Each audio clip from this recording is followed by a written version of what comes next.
साथियों, आज हम इस वीडियो में सीख रहे हैं कि गणना प्रपत्र आपको कैसे भरना है, बिल्कुल सरल और आसान भाषा में।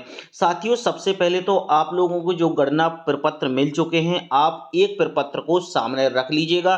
तो जैसा जैसा मैं बताता जाऊंगा आपको उसी तरीके से भरना है। साथियों, सबसे पहले तो आप लोग देख पा रहे हैं कि जो ऊपर वाली जानकारी है, ये जानकारी सभी के जितने भी प्रपत्र हैं उन सभी प्रपत्रों में भरी आ रही है और यहाँ पर आपको पुरानी वाली फोटो भी लगी आ रही है। ठीक है, इतनी बात क्लियर है। इसके बाद आपको यहाँ पर जो फोटो लगाना है साथियों, ये न्यू वाली फोटो लगाना है। जैसा कि मैंने देखो यहाँ पर पुरानी लगी थी, यहाँ पर मैंने नई फोटो लगा के बताई है। तो आपको इस तरीके से नई फोटो यहाँ पर चस्पा कर देना है। अब साथियों हम बात करेंगे इस पहले कॉलम में हमें क्या जानकारी भरना है। इसको विशेष ध्यान से आपको भरना है साथियों, कोई भी गलती नहीं करना है और कोई इतना बड़ा इसमें चीज नहीं है कि हम इतना बड़ा कंफ्यूजन रखें और परेशान हों। साथियों, सबसे पहले जो पहला वाला कॉलम है, यह कॉलम है सभी मतदाता महिला एवं पुरुष को भरना है, जिसमें मतदाताओं की सामान्य जानकारी है।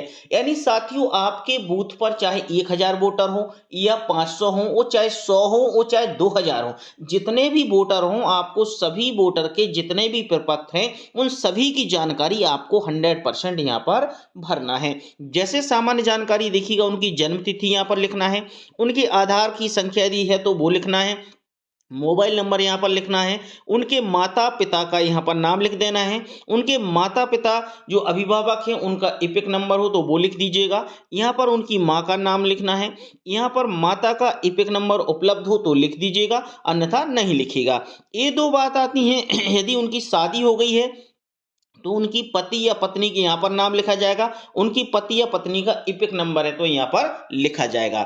मुझे उम्मीद है कि पहला कॉलम आपको समझ में आ गए होगा। अब हम बात करेंगे इस दूसरे वाले कॉलम की। इस कॉलम में 2003 की मतदाता सूची से जानकारी भरना है। यानी जो पहला वाला कॉलम है इसमें 2003 की मतदाता सूची से जानकारी भरना है। यह कॉलम तभी भरा जाएगा जब महिला पुरुष का नाम 2003 की सूची में हो, अन्यथा खाली छोड़ना है।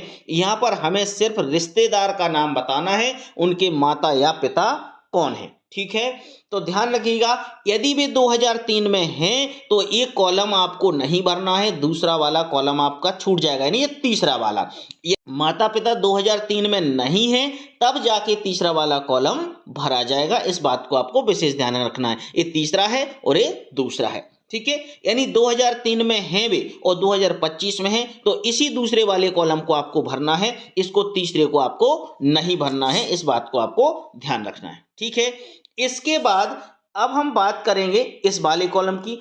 यह कॉलम उन्हें भरना है जिनका नाम 2003 की मतदाता सूची में नहीं है, लेकिन इसमें अपने रिश्तेदार माता पिता दादा दादी की जानकारी 2003 की सूची से भरना है।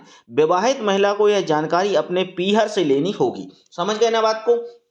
जो तीसरा कॉलम है ये उन लोगों को भरना है जिनका नाम 2003 की मतदाता सूची में नहीं है, उनको ही भरना है। लेकिन ध्यान रखना, जो दूसरा कॉलम उनको भरना है जिनका नाम 2003 की मतदाता सूची में है, इनके लिए एक कॉलम भरेंगे 2003 और 25 के लिए। समझ गए, यहाँ लिख दो 2003 प्लस 25, यानी यह 25 और 2003 के लिए भरा जाएगा और एक कॉलम सिर्फ और सिर्फ आपके 2025 के लिए भरा जाएगा। इसको भरेंगे तो ये वाला कॉलम छूट जाएगा और इसको भरेंगे तो ये वाला कॉलम छूट जाएगा। इस बात को आपको ध्यान रखना है और कुछ भी नहीं करना है। इसी प्रकार से आपको अपने प्रपत्र भरना है। साथियों, जानकारी अच्छी लगी हो तो वीडियो को लाइक कर दीजिएगा, शेयर कर दीजिएगा और चैनल को सब्सक्राइब कीजिएगा।